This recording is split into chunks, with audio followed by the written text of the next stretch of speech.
Good evening, everyone. So, the topic for my presentation is management of a case of posterior segment manifestation of blunt trauma. So, as per the ocular trauma classification group, closed globe injuries can be classified on the basis of type of injury. They can be contusion, that is blunt trauma, lamellar laceration, superficial foreign body, or mixed. Then, on the basis of vision, on the basis of location, zone 1, zone 2, zone 3, and on the basis of presence or absence of RMED. So the mechanism of blunt injury is usually the compression, then the decompression of the globe occurs, overshooting of the globe occurs, and an oscillation occurs. The direct injury can indent the globe, and it leads to an equatorial expansion and shortening of the globe along the visual axis up to 41% in the anterior-posterior direction, and equatorial expansion of up to 128%. So this expansion causes stretching and tearing of the zonial ciliary body and peripheral retina. And the anteroposterior recoiling causes shearing forces on the retina, choroid, and optic nerve. And the peripheral vitreoretinal interface is the final ring tissue of damage in blunt trauma. This area is most difficult to examine in immediate post-traumatic period, and examination of this area is important in that undetected pathological changes can have the most devastating effects on vision in a relatively short period of time. So these are some of the manifestations of a posterior segment manifestations of a blunt trauma.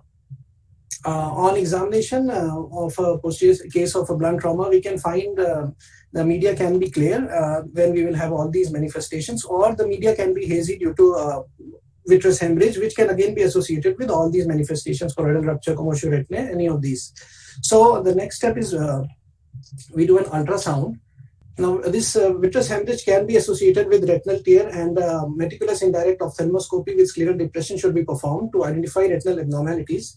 And the visualization of fundus is usually best at the time of initial exam, as diffusion of the hemorrhage or further bleeding may compromise later examinations. And if an occult scleral rupture is suspected, then the depression should be deferred. Now, USG is critical in decision making in these cases of fundus obscuring hemorrhage.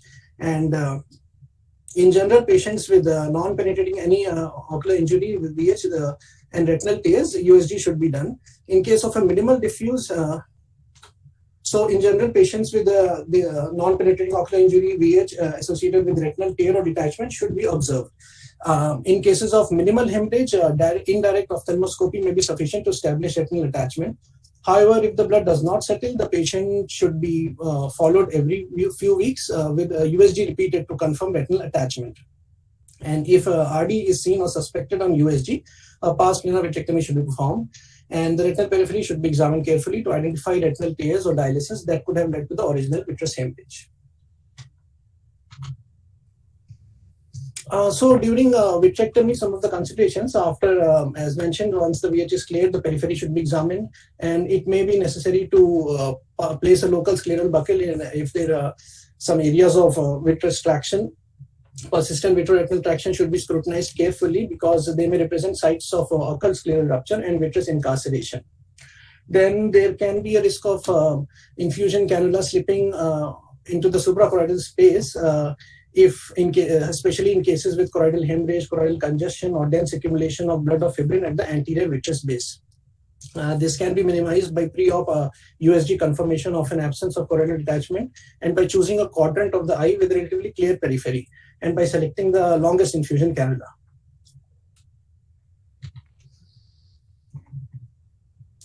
So in the setting of a USG is definitely done for in dense vitreous hemorrhage cases, but the studies looking at the accuracy of ultrasound determining the presence of retinal tears have demonstrated variable results. And given the high risk of underlying retinal pathology, an important consideration becomes whether early surgical intervention with PPV results in improved visual and anatomic outcomes as compared to careful monitoring. The decision to intervene must balance the risks of vitrectomy versus the risk of missing an underlying tear and not responding in a timely fashion. Multiple retrospective comparative case series examining the visual outcomes of early intervention in the setting of fundus obscuring VH presumed to be due to either trauma or PVD found that there was an equal distribution of retinal detachments in the early vitrectomy cases and the watchful waiting cases. So, however, the groups which the surgery was delayed had a significantly higher incidence of more severe macula of RD. So in the absence of any emergent indication, other factors such as associated health issues, the risk of surgery in patients' preference may be considered in a surgeon's decision whether to operate or to wait. Now coming to the next manifestation, occult globe rupture. This is a traumatic dehiscence of the sclera at a posterior to the rectus muscle insertions without a visible eye wall defect, detected neither on slit lamp examination nor on fundus examination because of probably vitreous hemorrhage. Posterior globe ruptures, they're difficult to detect and they're important because they can lead to external pressure, can lead to herniation of ocular contents to the rupture, and thus urgent surgical repair is usually indicated to restore eye wall structural integrity and achieve optimum prognosis. So a high index of suspicion is necessary when there is a history of ocular contusion from any high velocity impact or great force, such as by a tennis ball or a punch, elbow, or a kick in the eye, or fall causing the eye to strike a hard object. In such cases, a thorough ophthalmic examination should be performed without delay, because increasing hemorrhage and edema in the lids and progressive internal hemorrhage may prevent timely detection of the signs of posterior globe rupture. There are 4 important signs which can increase suspicion of diagnosis of occult posterior rupture of the globe. Deepening of the AC with posterior iris retraction. This is caused by herniation of vitreous through a posterior eye wall defect. This finding immediately after acute ocular trauma is pathognomonic of posterior globe rupture, but is easily missed if the AC depth of the contralateral eye is not carefully compared with that of the injured eye. Then relative hypotony, an IOP difference of 2 mmHg lower than the contralateral eye is typical, and a very low IOP is strongly suggestive of a eye wall rupture. This is again caused by aqueous or vitreous loss through the rupture. Then a marked chemosis, often hemorrhagic, that extends to the limbus in a sectoral but circumferential pattern is another important sign caused by leakage of aqueous or liquid vitreous escaping through a posterior ocular dehiscence into the subtenon space and tracking anteriorly. Vitreous hemorrhage, often severe, arising from choroidal rupture or breaks, is another clue to the posterior scleral rupture. Then there are 4 additional signs that have been suggested as helpful in diagnosing a posterior scleral rupture, but they are less specific. Visual acuity worse than 20/400, a relative afferent pupil defect, and hyphema. So coming on to investigations, CT with the fine slices is usually not necessary to establish the diagnosis of occult rupture of the globe, but can be useful when periorbital edema or hemorrhage, blepharospasm or hyphema prevents a thorough ocular examination of the anterior segment. CT is not as reliable as clinical examination when anterior segment is visible, but the helpful radiological signs on CT scan are a deepening of the AC, alteration of the globe controlled with scleral folds, a discontinuity in the scleral wall, and a shrunken globe. USG, on USG, presence of scleral folds, shortening of the globe, and fluid between the sclera and the orbital fat can be helpful in diagnosis of posterior globe rupture. But if there is a significant suspicion of a posterior globe rupture, then it is recommended to proceed directly for wound exploration, escaping a contact B scan ultrasound sonography altogether, out of concern for iatrogenic expulsion of globe contents. And if at all a contact B scan has to be done, a copious amount of sterile gel should be placed on the lids and medial canthus with great care not to put pressure on the globe. Now, when the treatment, if a posterior rupture is suspected and while the patient is being prepared for surgery, the eye should be protected with a shield to prevent pressure on the globe, causing expulsion of the ocular contents through the eye wall rupture. But pressure patching should be avoided. Topical antibiotics, corticosteroids, and cycloplegics are administered to treat the associated uveitis. And in case of a rupture, particularly if the rupture is large and repair may be difficult and impossible, it may be more detrimental to try to repair such posterior ruptures, as the force required to rotate the globe can increase extrusion of contents. So these ones usually granulate spontaneously, and it's better to avoid trying to close extreme posterior ruptures in some selected cases. And during surgery, great care must be taken while inserting the infusion cannulas into the vitreous and not into the supraciliary spaces underneath the cilio-choroidal detachment caused due to hypotony. Longer than usual 6 mm cannula may be advisable, and besides the 6 mm cannula, AC maintainer can be used in these cases until a posterior view is clear enough to confirm placement of a cannula.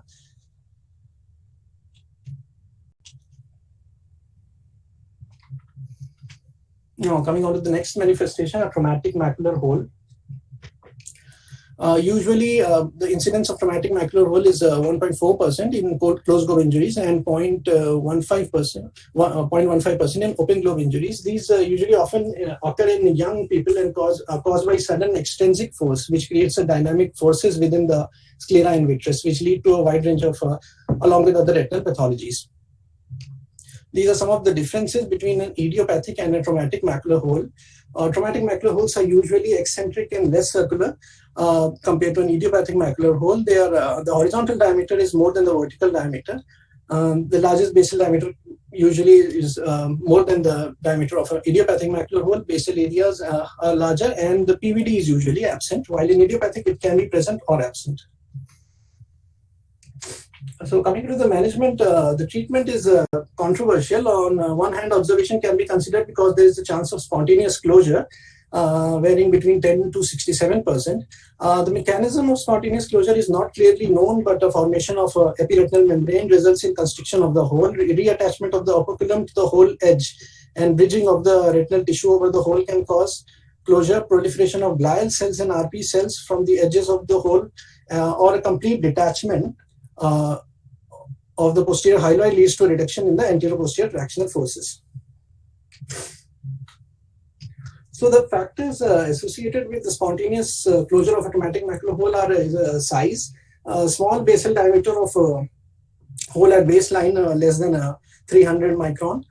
Young children and young adults usually the high chances of closure, and absence of intraretinal cysts on OCT. This is the only independent predictive factor for spontaneous closure of macular hole, and integrity of the ellipsoid layer. Poor prognostic factors which merit surgical intervention are an aggravating tendency, that is an increase in the basal diameter of hole from presentation to the last follow-up. It keeps on increasing in size. Then presence of intraretinal cysts on the edge of the hole is a poor prognostic factor. And as if there's no consensus on when to operate a traumatic macular hole that does not close, but waiting for 1 to 3 months before intervening is recommended. And after a period of time has passed and it doesn't close, then usually surgery in the same way as it is done for an idiopathic macular hole is done. Next manifestation, submacular hemorrhage due to trauma. Management of this traumatic submacular hemorrhage has evolved over time, and different approaches have been attempted, like intravitreal or subretinal injection of recombinant tissue plasminogen activator, or intravitreal gas injection, or a combination of them, or intravitreal injections of antivascular endothelial growth factors. So it is usually recommended that the prompt treatment of should be done for submacular hemorrhage, and even though there are no guidelines or consensus between the authors regarding treatment strategies, preferably within 7 to 30 days. And these are the possible options of interventions. Adverse effects that can occur is vitreous hemorrhage, hyphema, rebleeding, especially if TPA is injected into the fresh hemorrhage less than 3 days old. Retinal toxicity can occur, leading to retinal necrosis and photoreceptor loss due to TPA. So it is recommended to avoid intravitreal doses more than 50 micrograms. So depending on presentation and patient and surgeon experience, if it's a young patient and there are no ocular comorbidities, pneumatic displacement and prone positioning can be attempted. If it's an elderly patient and has associated ocular comorbidities like AMD, PCV, or RAM lesion, then an adjuvant anti-VEGF can be added. If there are no ocular comorbidities, then depending on the experience and expertise of the surgeon, either subretinal TPA along with vitrectomy and gas can be done, or intravitreal TPA with gas tamponade can be attempted. Coming to traumatic retinal tears and detachment. Now, blunt trauma can cause retinal breaks by transmission of the force, as previously mentioned, to the vitreous base, leading to severe vitreoretinal traction. Rapid displacement of the vitreous can tear the retina in various ways, including retinal dialysis, which is the most common tear occurring after blunt trauma, with or without avulsion of the vitreous base. Operculated retinal tears, macular hole, horseshoe-shaped retinal tears at the posterior margin of the vitreous base, at the edge of the meridional folds, or at the equator. And it can also cause large areas of irregular jagged retinal holes. These breaks have been observed almost immediately after contusive injury and are believed to be a result of the mechanical disruption and fragmentation of the retina.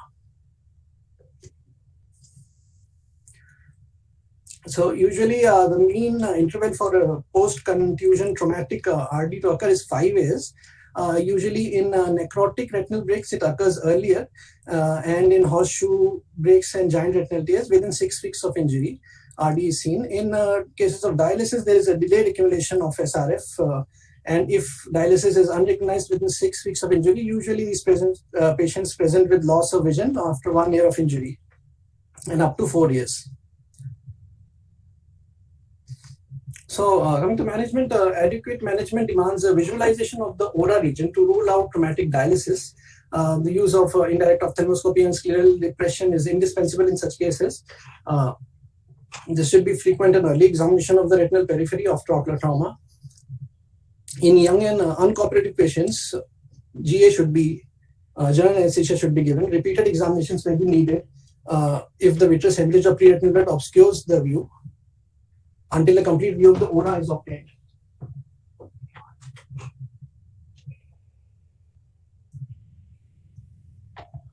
So coming to the treatment, retinal dialysis or tears, prophylactic cryopexy or photocoagulation is to be done, and detachments are usually managed with the conventional scleral buckling techniques because of the potential damage towards 180 degree from the impact site, and encircling element can be recommended. Otherwise, the treatment principles are same as for non-traumatic retinal detachments.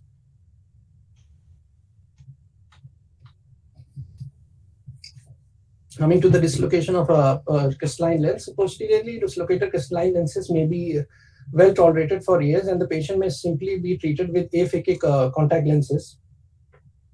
However, if the patient does not tolerate the correction, as other posterior segment pathology requiring surgery is symptomatic from the dislocated lens, develops glaucoma or has a persistent uveitis, then the crystalline lens should be removed. And for removal, vitrectomy is to be done.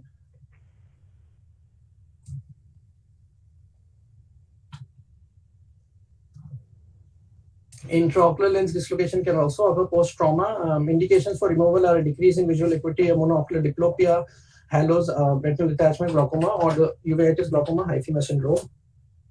And management is a vitrectomy with removal of the iron plus minus secondary intraocular lens implantation.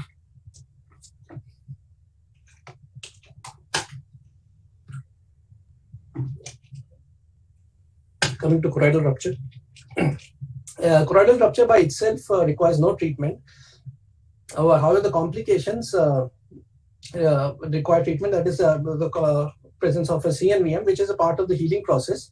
It's a late complication, and most of them appear within 12 months from the rupture and are present only in 5 to 12% of choroidal ruptures. There's a correlation between the proximity of the foveal center and the risk of CNVM development. Ruptures within 250 micron from the foveal area have equal chance of developing a CNVM as a rupture between a 250 to 1500 micron. And areas of rupture between 1500 to 2100 micron from the fovea, the risk of CNVM development is up to 12%. So only the active and symptomatic CNV lesions should be treated, and other lesions can be followed up. The treatment is with anti-VEGF injections, and they usually a single injection is usually sufficient. So a PRN approach is commonly applied, and these should be strictly followed up for early and late complications. And long-term follow-up is needed because a late occurrence of CNV can occur up to 30 years has been seen. And OCT is a good modality to follow up these cases, which can detect the CNVM early and follow up its evolution over time.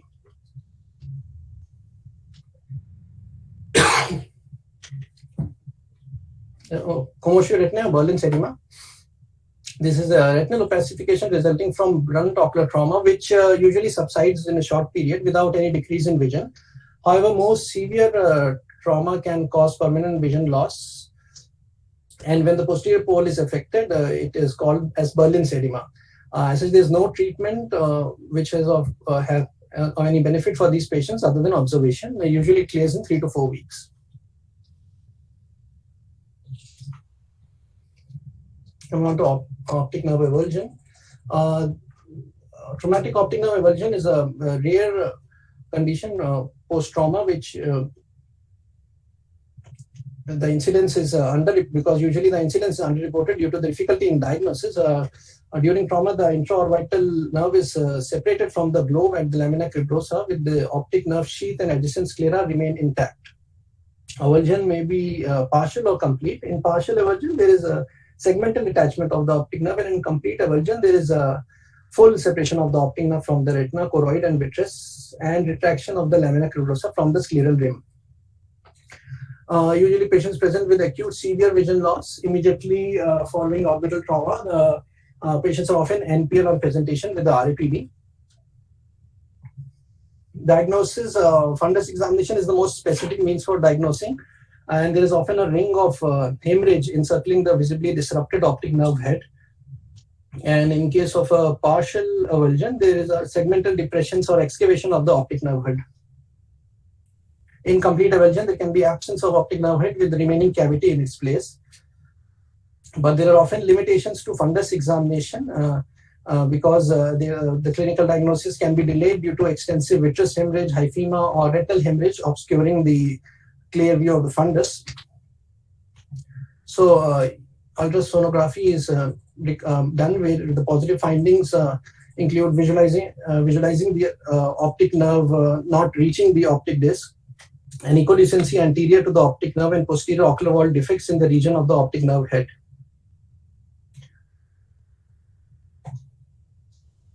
So there can be a subtle dip at the ONH, suggestive optic nerve avulsion. There can be widening of the optic nerve shadow with areas of echodecency in the tenal space around the optic nerve, and there can be discontinuity in the ocular coats. This is a patient recently seen presenting with a blunt trauma, and he had a vitreous hemorrhage on the fundus examination. So on the USG, we can see echodecency in the tenal space and a widened optic nerve head shadow. CT or MRI is not preferred imaging modality usually because results are inconsistent for the diagnosis of avulsion.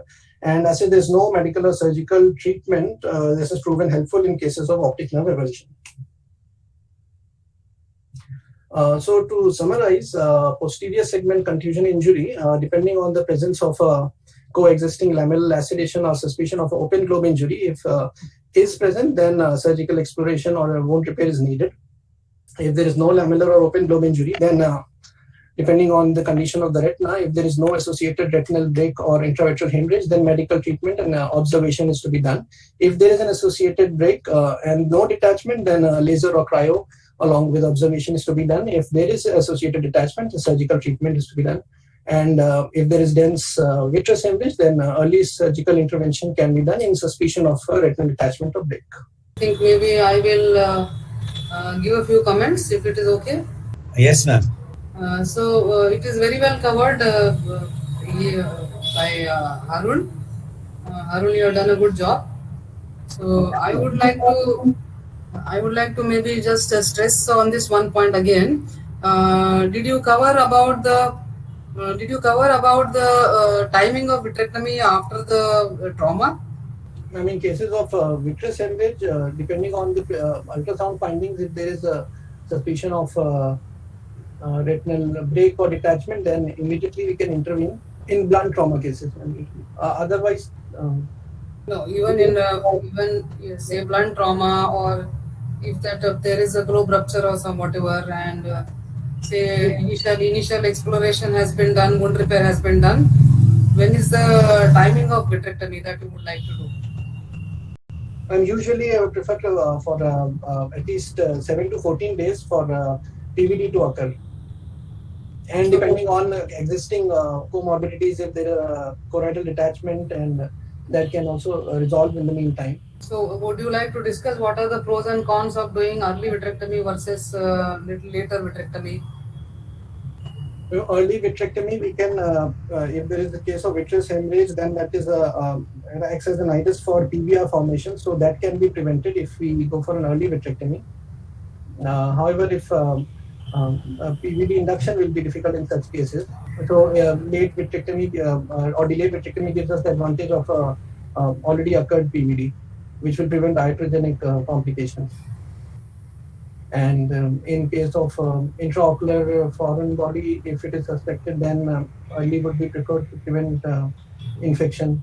Of course. So early vitrectomy you would do if there is a foreign body or if you are suspecting infection.